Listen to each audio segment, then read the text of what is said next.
நேற்று ஒரு மாதிரி அந்த வீட்டிலையே இருக்கும் போர் அடிக்குதுன்னு சொல்லிட்டு நான் தீரனை மட்டும் கிளப்பி நானும் தீரனும் பக்கத்துலேயே இருக்க பார்க்கு போகலான்னு கிளம்பிட்டோம். போகிற வழியிலே கோயில் இருக்கும். இந்த கோயிலில் எனக்கு மேரேஜ் ஆச்சு. ஏற்கனவே ஒரு வீட்டில் சொல்லியிருப்பேன் நினைக்கிறேன்.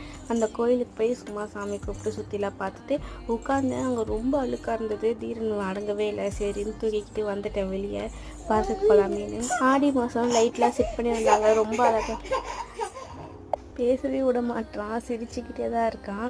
இப்போ தான் வெளியே அமுச்சு விட்டேன் அவனை. ரொம்ப அழகாக அந்த லைட்லாம் செட் பண்ணி சரி நான் பார்க்குக்கு போகலாமேன்னு போயிட்டேன். அங்கே நைட்னால ஃபவுண்டைன் எல்லாம் போட்டிருப்பாங்க, பார்க்கறதுக்கு ரொம்ப நல்லாயிருக்கும். அதனால் உட்காந்து நானும் அவனும் கொஞ்ச நேரம் உட்காந்து பார்த்துட்டு இருந்தோம். அவனும் எக்ஸைட் ஆகிட்டான்.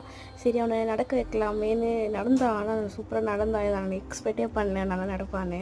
கொஞ்ச நாள் நடந்தோம். அந்த கடவுளுக்கே பிடிக்கல போல், மழை வந்துருச்சு. நாங்கள் போன 10 நிமிஷத்துலேயே சரி அப்படியே அந்த பார்க்கை ஒரு ரவுண்ட் சுற்றிட்டு வீட்டுக்கு கிளம்பிட்டேன். இந்த வீடியோ பிடிச்சிருந்தா சப்ஸ்கிரைப் பண்ணி பண்ணிக்கோங்க.